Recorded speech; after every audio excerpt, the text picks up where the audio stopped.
All right. Let's see.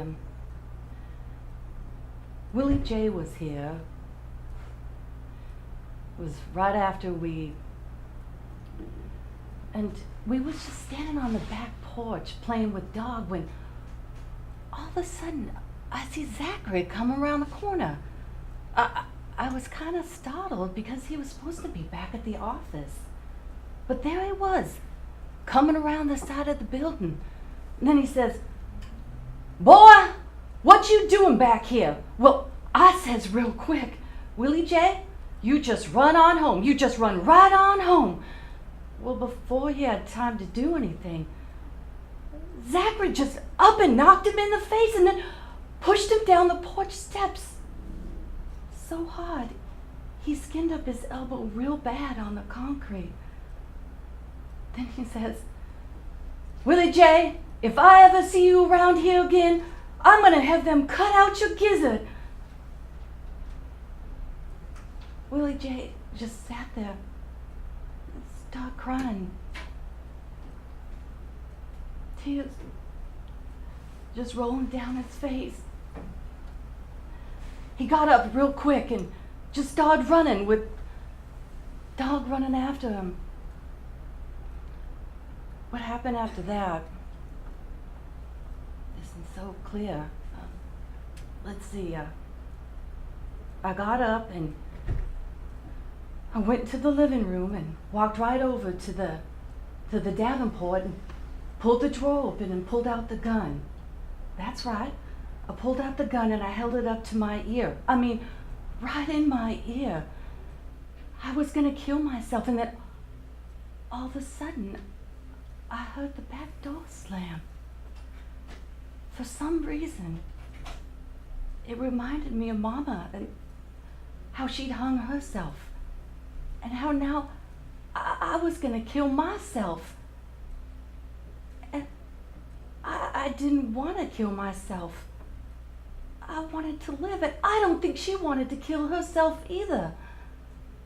I think she wanted to kill him. And I want to kill him. I want to kill Zachary. So I went back in the house, and I just was real quiet. Then I heard Zachary coming into the living room. And I held out the gun. And I just aimed it for his heart. But I hit him in the stomach. 77 years ago today, our fathers brought forth on this continent a nation, conceived in liberty and dedicated to the proposition that all men are created equal.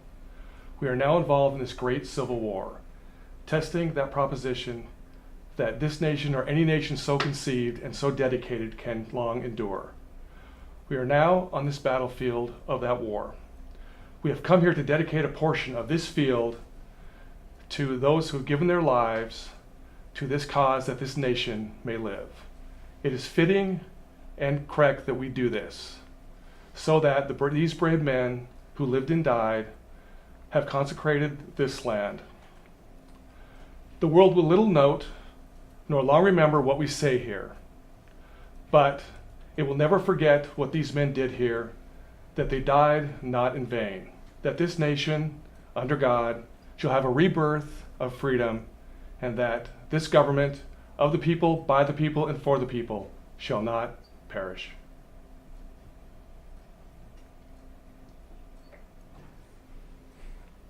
Okay, what about the people who committed suicide?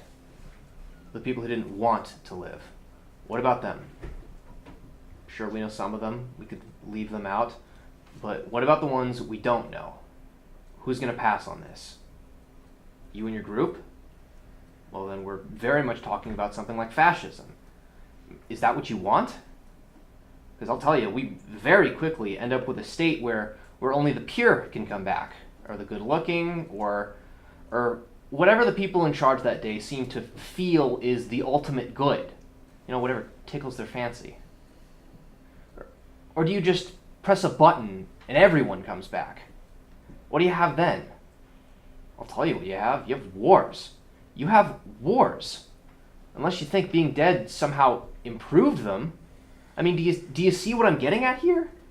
I mean, you just have the same jealousies and misunderstandings that you had the first time. And who's going to govern this august group? Do they just get along? Not in this lifetime, they don't. What do you think? They're just gonna forget their human nature and live in joy? I mean, you're talking about heaven here, man. And heaven doesn't exist. I consider myself an extremely selfish person. But I mean selfish in the way that I only think of myself, and I don't think I've really ever appreciated anything. I have a beautiful family. I go to college. I have money. I live a good life. But I still want more. I want to change.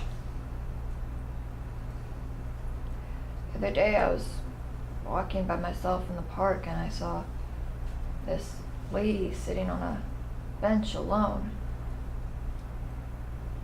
She was so skinny and had no hair, so I assumed she had cancer. I sat down next to her and we immediately started talking. She told me the doctor diagnosed her with cancer a few months ago. She was dying. And she had no one. Her son died in a car accident. Her husband left her.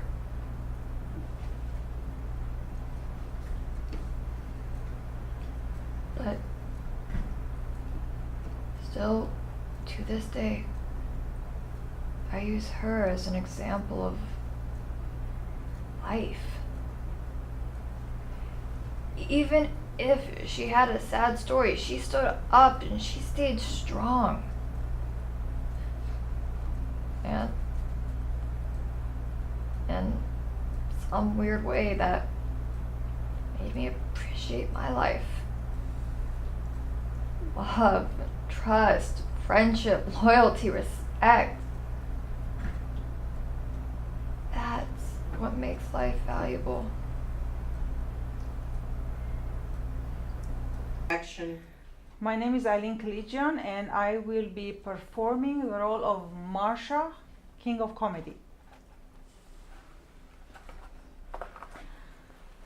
I've got so much to tell you, I just don't know what to start with. Are you okay? Good. Tell me if you're not. I guess you're wondering why I do stuff like this. I think it's because I'm a Leo. But my shrink tells me I'm pathologically rebellious and self-destructive. You don't think I'm self-destructive, do you? I knew you wouldn't. That's because you're the only person in the whole world who really understands me. I'm gonna love you like no one else loves you, come rain or come shine. Happy together, unhappy together, and won't it be fine?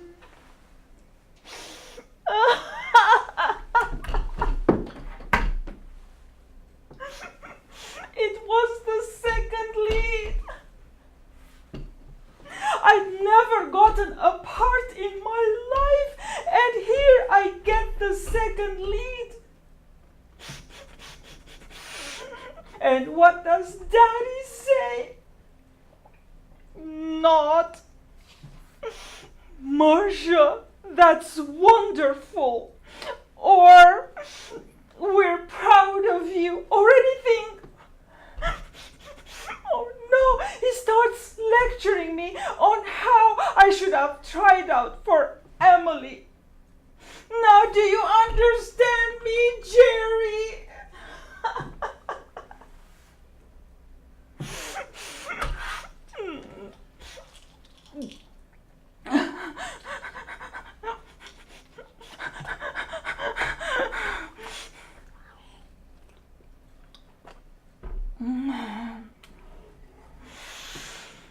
My doctor says I shouldn't get excited.